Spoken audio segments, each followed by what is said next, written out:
Samuel chapter 14 tonight. For Samuel chapter 14. It's been a couple of weeks, but we are looking at the life of King Saul on these Sunday nights. For Samuel 14. I'll read just a couple of verses and then I'll read other verses throughout the message tonight. But 1 Samuel chapter 14 and verse number 1. Now it came to pass upon a day that Jonathan, the son of Saul, said unto the young man that bare his armor, Come, and let us go over to the Philistines' garrison that is on the other side. But he told not his father. And Saul tarried in the uppermost part of Gibeah under a pomegranate tree, which is in Migron. And the people that were with him were about 600 men. You don't have to know much about English history to know the name of Henry VIII, arguably the most famous English monarch of all. And Henry VIII is mostly known for having 6 wives, and for divorcing them, or even worse, when they could not produce a male heir for him. Somebody put the fate of his 6 wives into a little verse that simply says, divorced, beheaded, died. Divorced, beheaded, survived. I learned that many years ago in school. His first wife was Catherine of Aragon. Catherine was the daughter of King Ferdinand and Queen Isabel of Spain, who financed Christopher Columbus's exploits. And Catherine was married off to King Henry's older brother Arthur. And Arthur died the year after they were married, and so Catherine was married to his younger brother, the future King Henry VIII. He was 17 and she was 23. And it was a good enough marriage that produced 6 children. However, only one of those 6 children lived beyond infancy, and that was Mary Tudor. Henry VIII became frustrated that his wife could not produce a male heir, and soon his impatience eclipsed his love for Catherine. And so he went to the Pope to ask for an annulment based on the grounds that his marriage was actually unlawful because she had been married previously to his older brother, even though the brother was now dead. You see, England was a Catholic country, and the Pope actually had more power than the king. And the Pope didn't see it the king's way, and so King Henry decided he would just be like most Baptists do, and he would just start his own church. And so he broke from the Catholic Church, and he started the Church of England. He named himself as the supreme head of the Church of England, thereby giving him permission to annul his own marriage. So with his new church, he was able to divorce Catherine and marry the next lady who was already waiting at the altar, and that was Anne Boleyn. Henry and Anne actually married in secret before the first marriage was even officially annulled. And the week after, Catherine was banished to a far-off castle and forbidden to see her only surviving child, King Henry and Anne were wed, and she became the new queen. They would have one child, Elizabeth, and then there would be 2 pregnancies that would end in a miscarriage and a stillborn baby boy. King Henry gave her 3 years, and when she proved no better at providing him a male heir than Catherine, then he consulted with a close advisor, Thomas Cromwell, as to what we should do about this situation. It was Cromwell's advice. They built up a adultery case against Anne Boleyn, and they charged her and put her in prison in the Tower of London, and they charged her with adultery and treason, and just for good measure, 1 count of incest. Allegedly, one of the guys she had dallied around with was her own brother. And in reality, her only crime was that she couldn't produce a male heir. And so on May 19th, 1536, Anne Boleyn was beheaded. That made room for the third wife. King Henry didn't grieve long for Anne, whom he had just beheaded. In fact, one day was enough for grieving. He became engaged to Jane Seymour the very day after. Jane Seymour was described as docile and devout and virtuous. But 11 days after Anne was dead, Henry and Jane were wed. And history also names Jane Seymour as his favorite wife. That may be because she actually gave him a male heir, a boy named Edward. And at long last, Henry VIII had a male heir to the throne. And we wonder how long Jane would have actually lasted had she not been able to have a son. But as fate would have it, she wouldn't live long anyway, because she had great complications giving birth to Edward, and 2 weeks later she died after giving birth. The fourth wife would be Anne of Cleves. Henry VIII no longer had to worry about having a son, but he had a new worry on his mind, and that was war with France.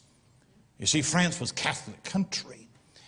And Henry was afraid that the Pope would retaliate against him for breaking England from Catholicism, and that maybe he would use France to wage war against him. And Thomas Cromwell, his advisor, said, you really need to make a military alliance and don't take this alone. And back in that day, one of the best ways to make an alliance was through marriage.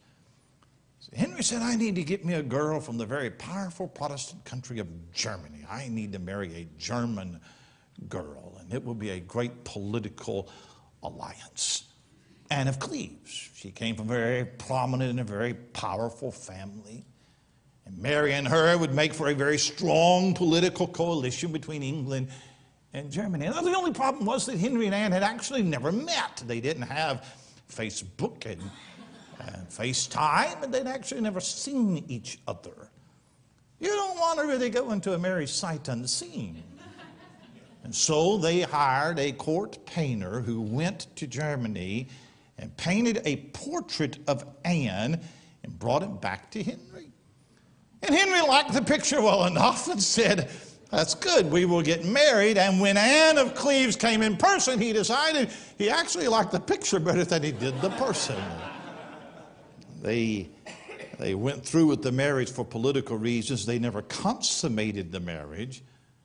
And when the threat of war with France fizzled out, then the marriage fizzled out as well. And Anne didn't protest, which was probably a good idea for her. So Henry gave her a couple of houses out in the country, and they stayed in touch, and he was ready to move on to wife number 5, Catherine Howard. And Catherine was probably still a teenager when Henry married her, and history says that she had been abused in her teen years. She was most likely a troubled girl. She had had an affair before her marriage and may have even continued the affair after her marriage. And there's a great age difference between King Henry and Catherine Howard. And when King Henry found out about her past, that was his ticket to him. And so 2 years after they were married, she was taken to the Tower of London, and she was beheaded just like Anne Boleyn was. And so now we come to wife number 6, Catherine Parr. Catherine had been twice widowed and was looking forward to marrying her first love, a man named Thomas Seymour. But King Henry decided that he would like to have her first. And Catherine decided it's Thomas Seymour, and that turns out to be a miserable marriage because it turns out she liked to chase women. So 1 year in, Catherine gives birth to a daughter, catches a fever, and dies within a week. Now that's a whole lot of history. You're wondering what in the world does this have to do with 1 Samuel chapter 14? And I wanted to tell you the story of King Henry VIII, and his story is always told through the lives of his 6 wives. The Historical Writers Association several years ago surveyed 60 authors, 60 biographers of English history, and they asked all 60 who was England's worst monarch. And King Henry VIII won hands down.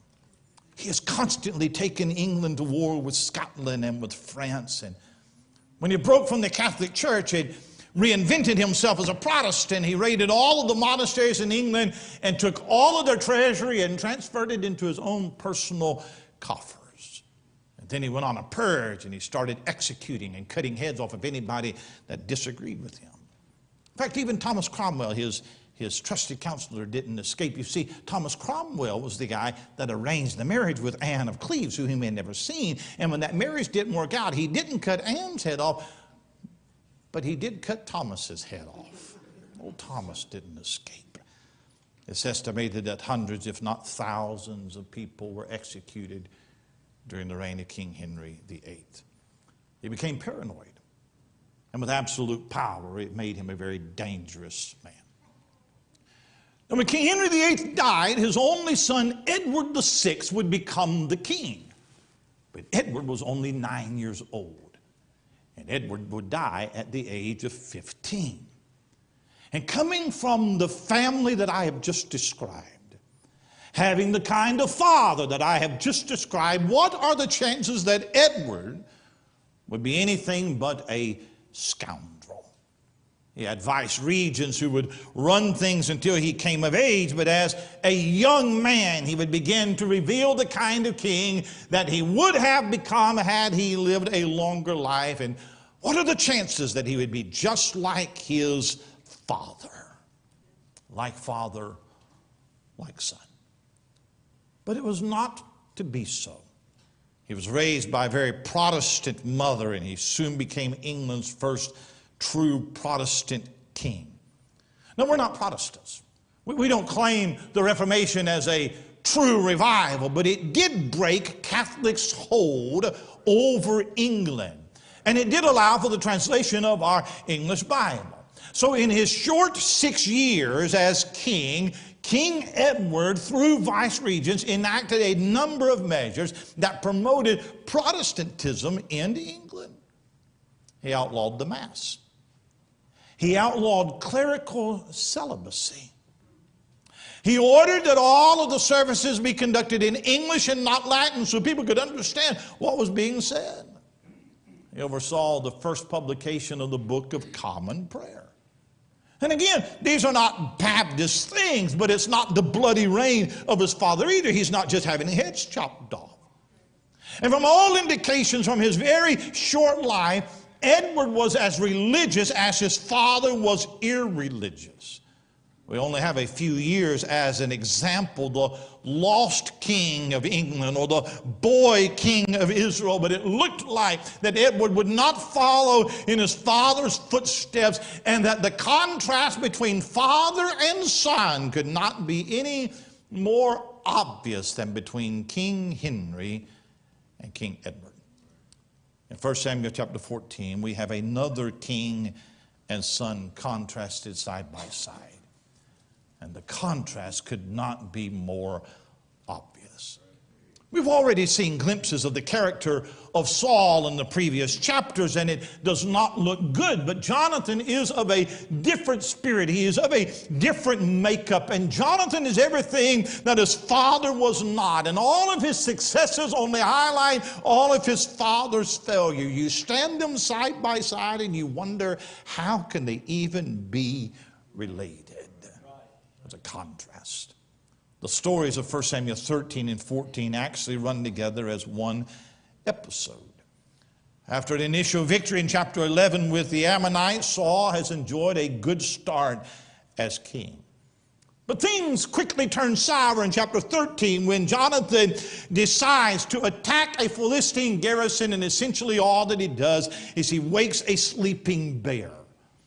The Philistines respond by amassing a mighty military buildup in order or in preparation to squash the Israelites. Saul has very quickly sent out an emergency call for volunteers, but the fact that we're facing such a massive force, the response was underwhelming to say the least. And those who did respond, some of them began to desert before the first shot was even fired. In fact, whereas Saul had rallied 300,000 to stand down against the Ammonites, this time he is reduced to 600 men. We saw a couple of weeks ago in chapter 13 that Saul sent word to Samuel seeking spiritual guidance, and then he got impatient. He decided to make offerings on his own without Samuel or without a priest, and that is seen as an act of obedience. And Samuel tells him that God has rejected you and your dynasty will not last here. Though you will remain as king for another 38 years, your dynasty will die with you and none of your sons will sit on the throne. So we come to chapter 14 and we pick up the story now. Samuel has left Saul in Gilgal without giving him any guidance from the Lord. Saul's on his own. The direness of the situation is emphasized that he has 600 men at his command, giving the insurmountable odds. The deck is stacked against him. Saul has his men stationed at Geba. The Philistines have amassed at Michmash, but it's not a standoff, because when you read, the Philistines are basically going out on raiding parties to harass the Israelites and steal and plunder and just whatever they wanted to do, and steal and just wreak all kinds of havoc. And the Israelites, there's nothing that they could do. So the Philistines pretty much have free rein to just cause as much destruction as they please. And to make a bad situation even worse, the Philistines had confiscated weapons from the Israelites so that no man in the army of Israel had an iron sword or a spear except Saul and Jonathan. The Philistines were already in the Iron Age. They had the technology to make iron weapons, but the Philistines had somehow forbidden the Israelites to have blacksmiths in their land, and to add injury to insult, the Israelites actually had to go to their Philistine neighbors to have their farming implements sharpened. They didn't have the ability to do that. And of course, this is a decisive edge to the Philistines. And this is the setting for the contrast between father and son. And what you find out is that Saul is indecisive and Jonathan is decisive. And Saul is fearful and Jonathan is brave. And Saul is rash and Jonathan is measured and he is reasonable. And we stand them next to each other and you cannot miss it. You either cultivate the character of Jonathan or you have the character of Saul.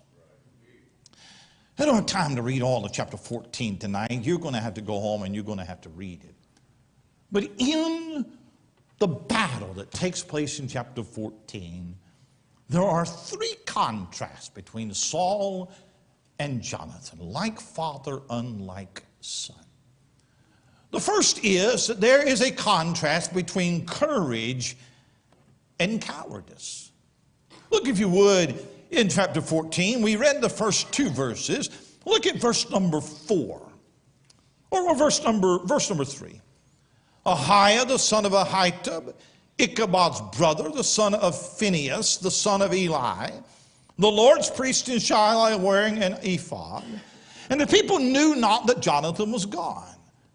And between the passages by which Jonathan sought to go over into the Philistines' garrison, there was a sharp rock on the one side and a sharp rock on the other side. And the name of the one was Bozez, and the name of the other Sina. The forefront of the one was situate northward over against Michmash, and the other southward against Gibeah. And Jonathan said to the young man that bears armor, Come and let us go over into the garrison of these uncircumcised. It may be that the Lord will work for us, for there is no restraint to the Lord to save by many or by few. The nation is at war with a powerful enemy. They are greatly outnumbered. They are miserably ill-equipped. And all that can be said about Saul is in verse number 2, where it says that he sat under a pomegranate tree, which is an migron.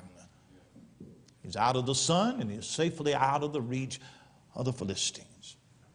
He had taken charge in the situation against the Ammonites, but maybe because he was so emboldened to have 300,000 men standing behind him. But now, with his back against the wall and a dwindling army, he's not too keen to go into battle right now. He's going to lead from behind. I'm going to sit this one out because I don't want to die. I don't know what to do. It is a miserable show of leadership is what it is. But then there is Jonathan. Jonathan's tired of sitting. He's wanting to take some action. But he can't override his father. He's not the king. He's not the general of the army. And Saul doesn't want to cause trouble with the Philistines. Jonathan doesn't want Israel to be bothered by the Philistines. So Jonathan goes to his armor bearer and says, hey, why don't we tonight, why don't we sneak out of camp and see if we can find some Philistines to kill? And the armor bearer says, man, that's a great idea. Let's do that. Let's sneak out. Let's see if we can find a Philistine camp. And the text makes a point in verse number 4 to tell you that the garrison of the Philistines had camped out in a high place, and there were sharp rocks, and you had to climb over those rocks to reach them. It's trying to tell you that it's a difficult place. So how are these two men going to sneak into this camp, kill some Philistines, and then escape? Now, again, you've got to read the passage. I don't have time to read it all right? But Jonathan comes up with a daring plan, albeit not a very smart plan. Here's what he tells his armor bearer. He says, listen, here's what we're going to do. He says, we're going to get real close to them. We'll sneak up just as close as we can, and then we will let ourselves be seen. We will discover ourselves. We will stand up and we'll let them see us coming. And if they say unto us, come up unto us, then we will take that as a sign that God's on our side and we're going to win the victory. If they tell us to stay, if they tell us don't come any farther, then we'll know that it won't work. But if they invite us into the camp, then we will know we got them right where we want them. And the armor bearer listens to this harebrained plan that is surely going to get them killed. And he says, brilliant. That is a wonderful, wonderful idea. So Jonathan and his armor bearer, they sneak up close to the sentry. And then they sneeze, or they cough, or they throw a rock, and they discover, they expose themselves to the guard. The Philistines assume that there's more Israelites that are coming to attack. And since they are so confident, they say, oh, come on. Y'all just climb up that side of that cliff. Y'all just come up on those rocks. And y'all just come on up because they're confident. Get them up here. There's no way to escape. We got them. But it didn't work out quite that way. Jonathan and his armor bearer, the Bible says, on their hands and their knees, climb up the face of that cliff. Get up to that top where the Philistines are, and before you know it, they've killed 20 Philistines and taken a half acre of land. And then God, I've never had anybody say that while I was preaching. Sometimes it's an amen, but I'll take a get her done. God joined in the fight, and he sent an earthquake, and the earthquake struck fear in the heart of the Philistines, and now you got an entire army, and they're running away from two, and in their confusion they start turning on each other, and two courageous men have set an army to fight. And where was Saul? He was tarried under the pomegranate tree. That's not really a good look. You don't want to be caught napping under a pomegranate tree when your son is out there killing Philistines. And he's there because there is no fight in him. He doesn't have the courage that is in the heart of Jonathan. You have cowardice and you have courage. And here's what courage is. Courage is when you do the right thing at the potential expense of your own comfort. Cowardice is when you choose self-preservation at the expense of doing right. And no man has ever done anything great without courage. It takes courage to stand for what you believe in. It takes courage to take a stand. It takes courage to have convictions. It takes courage to rebuke the person that's trying to tempt you. It takes courage to stand alone. And cowardice makes men conform to the norm, to keep their mouths shut, to go along, to get along. Cowardice makes Saul a passive observer while somebody else goes out and fights his battles. Deuteronomy 31 and verse 6, be strong and of a good courage. Fear not, nor be afraid of them, for the Lord thy God, he it is that doth go with thee. He will not fail thee, nor forsake thee. Psalm 27:14. Wait on the Lord, be of good courage, and he shall strengthen thine heart. Wait, I say, on the Lord. You have a strong heart? Or do you have a fearful heart? Maybe you need courage to be a witness for Christ. Maybe you need courage to stand against that family member. Right. Maybe you need courage to not be silent in the face of evil. Right. Fear. It'll keep you under the pomegranate tree when there are Philistines to kill. There's a contrast between cowardice and courage. And then, when you read the story, there's a contrast between fanaticism and faith. When you come back to the beginning of the narrative, there's one verse that stands out, and it seems to be out of place, and it's verse 3. And this verse tells us that the priest Ahiah and the ephod were with Saul. In that day, there were several ways to hear from God. One way was to ask the priest to seek out the will of God. But that means that the priest himself needs to be in touch with God himself. And for some reason, the text goes out of its way to give you the family tree of this priest, Ahiah. And his family tree is traced back to Eli. Now, I already know from 1 Samuel 4 that Eli has been rejected. I already know that because of his indulgence of his son, that Samuel has told Eli that his house would be cut off. In the previous chapter, he told Saul that his house was cut off. Several chapters before that, he has told Eli that his house would be cut off. So here's what I have. I have a failed priest and I have a failed king. I have two lame ducks sitting in the cave at Migron. And both men have been disgraced in their respective line of work, and neither man could get a hold of God if they wanted to. So whatever Saul is getting ready to do religiously in this chapter, he's going to do so without the voice of God. So look at verse number 18. Let's look at it quickly. Saul said unto Ahiah, bring hither the ark of God, for the ark of God was at that time with the children of Israel. And it came to pass, while Saul talked unto the priest, that the noise that was in the host of the Philistines went on and increased. And Saul said unto the priest, withdraw thine hand. And Saul and all the people that were with him assembled themselves, and they came to the battle. And behold, every man's sword was against his fellow, and there was a very great discomfiture. Saul and his company of men are not so far off that they can hear the commotion going on among the Philistines. And Saul decides that he needs to spring into action. So he says, Ahiah, hey, go get the Ark of the Covenant. Go get the Ark so we might find out what God wants us to do. But he's a little bit unsure of himself, whether we get the Ark or whether we don't get the Ark. And so Ahiah goes to get the Ark. But then the battle is increasing. It's intensifying. And you know what? We might not have time for the Ark. We don't really have time to pray right now. We got to do something. We don't have time to wait. The battle is getting too intense, and we don't have time for religious stuff right now. We got to take some action. I never do inquire of God. Look at verse 23. So the Lord saved Israel that day, and the battle passed over unto Beth-aven. And the men of Israel were distressed that day.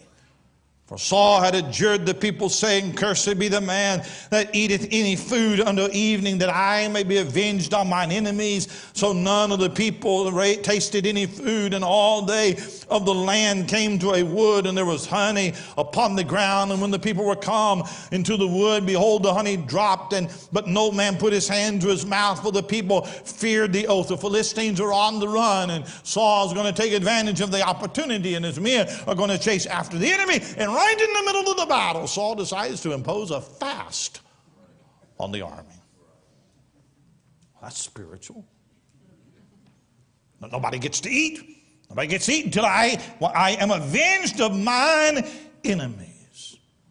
And it appears that Saul does this because it wastes time to fix supper, and we don't have time to prepare food. There's no time to waste. But it very clearly is a foolish order, because who starves an army? Who tells a marching army that you cannot eat? Verse 31. They smote the Philistines that day from Michmash to Ajalon, and the people were very faint.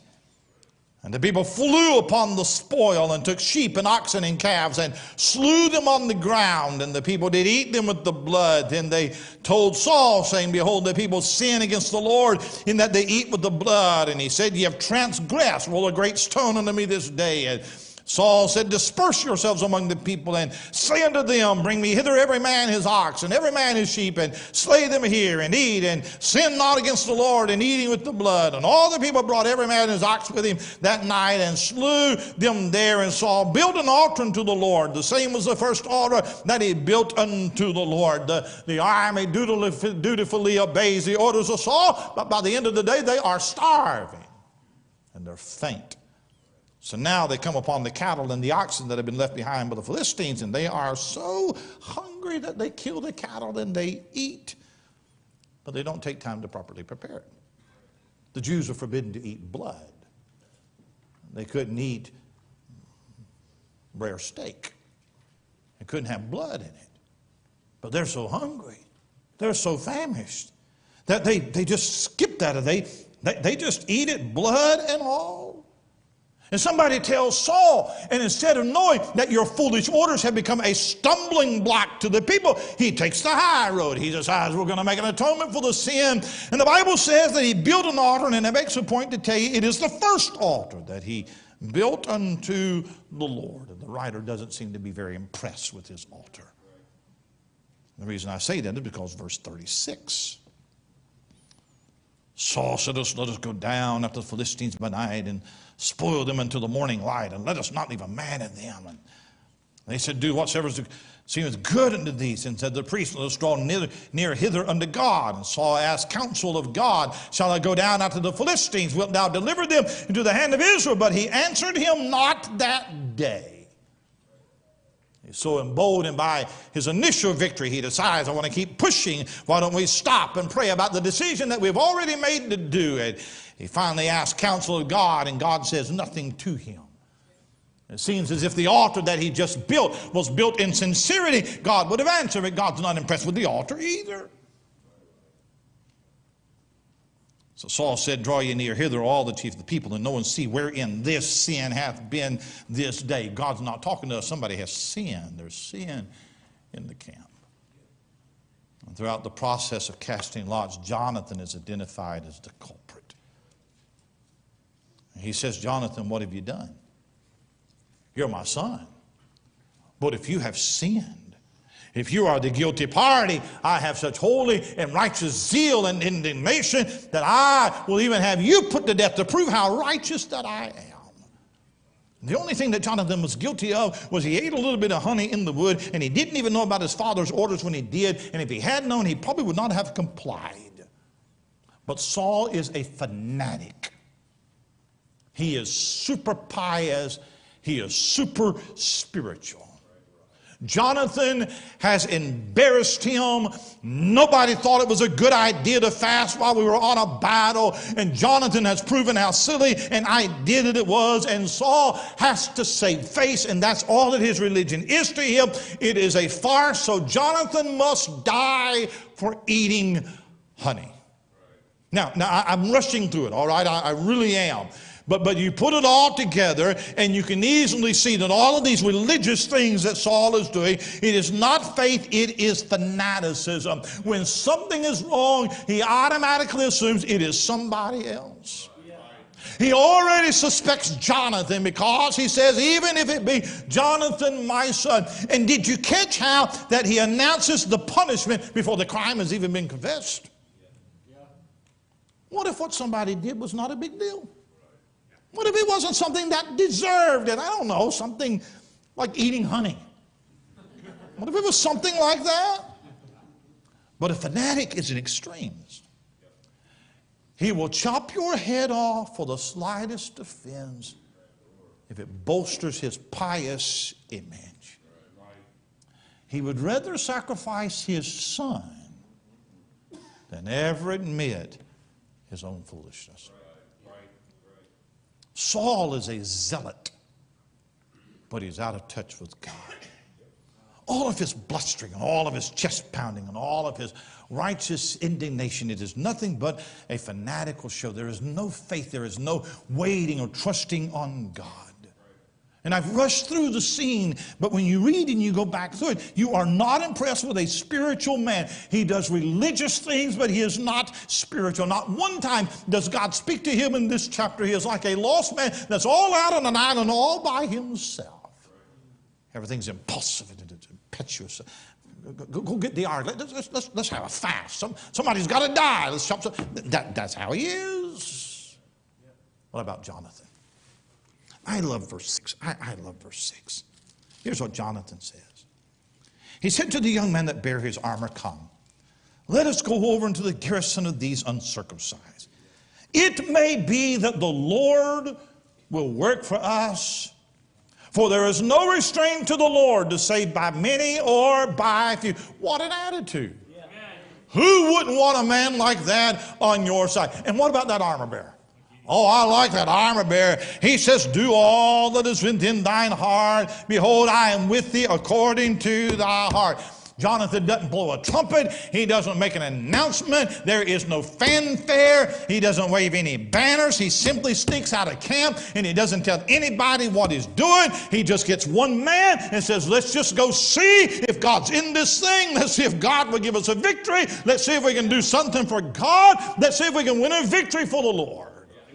It says in verse number 6, it may be that the Lord will work for us. In verse number 10, he says, the Lord hath delivered them into our hands. Verse 12, the Lord hath delivered them into the hand of Israel. And that is quiet faith that says, let's just try something for God. We don't have to announce it. We don't need any attention. I don't need my name in the bulletin, if anybody does a bulletin anymore. But let's just go and see what God can do. And God doesn't need a big crowd. He can say, by the mighty or by the few. And when nobody else wants to do anything, let's just go see if God will be on our side. Oh, the difference between fanaticism and faith. And faith isn't always loud and showy and flashy. That's fanaticism. The loudest is not always the most spiritual. Faith doesn't have to draw attention to itself. It doesn't have to be flashy and splashy. Faith doesn't have to have a big announcement. And faith doesn't have to make a big entrance. Faith is in the plodder, the steady gait of the faithful Christian. Faith dares to imagine just what if. What if God would bless this thing? Why don't we just step out and see? Why don't we just step out and just see if God would do something? Faith is the missionary who goes to the foreign field to win souls. But faith is the blue-collar worker that goes to work on Monday to help support the missionary that goes to the foreign field. There's a contrast between cowardice and courage.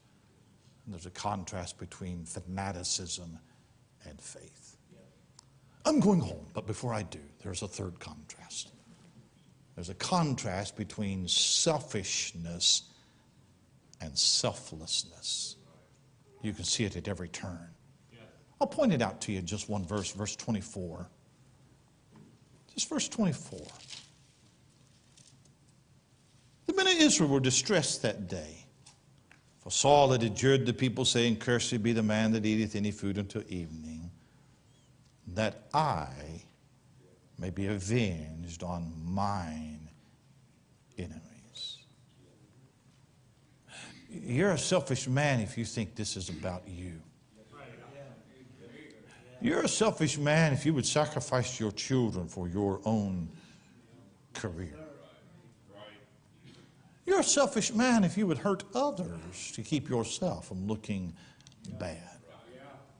Selfishness pits me against you. It says that in order for me to win, you have to lose. Selfishness never admits failure. It never acknowledges a fault. It never steps aside for someone else. But there's something remarkable about Jonathan. Come back to chapter 13. Let me show you something here. Chapter 13 and verse 13. Samuel said to Saul, thou hast done foolishly, thou hast not kept the commandment of the Lord thy God, which he commanded thee. For now will the Lord have established thy kingdom upon Israel forever. but now thy kingdom shall not continue. The Lord hath sought him a man after his own heart, and the Lord hath commanded him to be captain over his people, because thou hast not kept that which the Lord commanded thee. Do you know who would have been the next king after Saul? Jonathan. Jonathan's the oldest son. Jonathan's the one who's going to continue the dynasty. But when Samuel said that the Lord is not going to continue your house forever, that the dynasty is going to end for you, do you know who that impacts more than Saul? It impacts Jonathan. It means, Jonathan, you will never be the king. David replaces Saul, but more so, he replaces Jonathan. Yet Jonathan loved David, became his closest friend, his most trusted counselor. And there's something else. Come back to chapter 14. I'm done. But look at verse 44. Saul answered, God, do so more also, for thou shalt surely die, Jonathan. And the people said unto Saul, shall Jonathan die, who hath wrought this great salvation in Israel? God forbid. As the Lord liveth, there shall not one hair of his head fall to the ground, for he hath wrought with God this day. So the people rescued Jonathan, that he died not. Saul has lost his head, and he would have killed his son, but the people step in and say, we are not allowing this. And sometimes you can learn as much by what a man doesn't say than by what he does say. And Jonathan doesn't protest. He doesn't make any charges against his father. He doesn't try to seize power. He stands there silently, having done absolutely nothing wrong. And he seems willing to let the course of actions play out, even if it means he must die.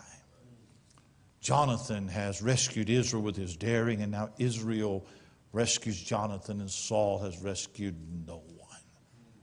No greater contrast could be between two men. There's a postscript in this chapter we don't have time to read. You got to go home and you have to read verse 46 down to verse number 52. And it gives you the further military exploits of King Saul. It is a summary of the rest of his reign. The next chapters are going to focus in on his obsession with hunting David. That's going to become the focus of his life. But what these verses tell us is that the Philistines, his war with the Philistines never ended for Saul. In fact, the last battle he would ever fight would be with the Philistines, and he would die in that battle. In spite of some small victories, he never vanquished his foe. The same nemesis that bothers him now will be bothering him on his last day on earth. And the snapshot of the rest of his reign is there to tell us that Saul may have won some military victories, but he never won any spiritual victories. That you can be successful historically in the eyes of the world, but not in your heart and your relationship with God. I don't believe that the story of Saul, I don't believe that the story of Saul is here for us to learn to hate him. It is here as a warning for you and I not to repeat the sins of Saul. And I would like to think that my life is more in tune with Jonathan than it is with Saul. The contrast tonight. Is your life marked by cowardice, or is it marked by courage? Is your life marked by fanaticism and religious fervor with no touch of God, or is it just quiet faith in the Lord?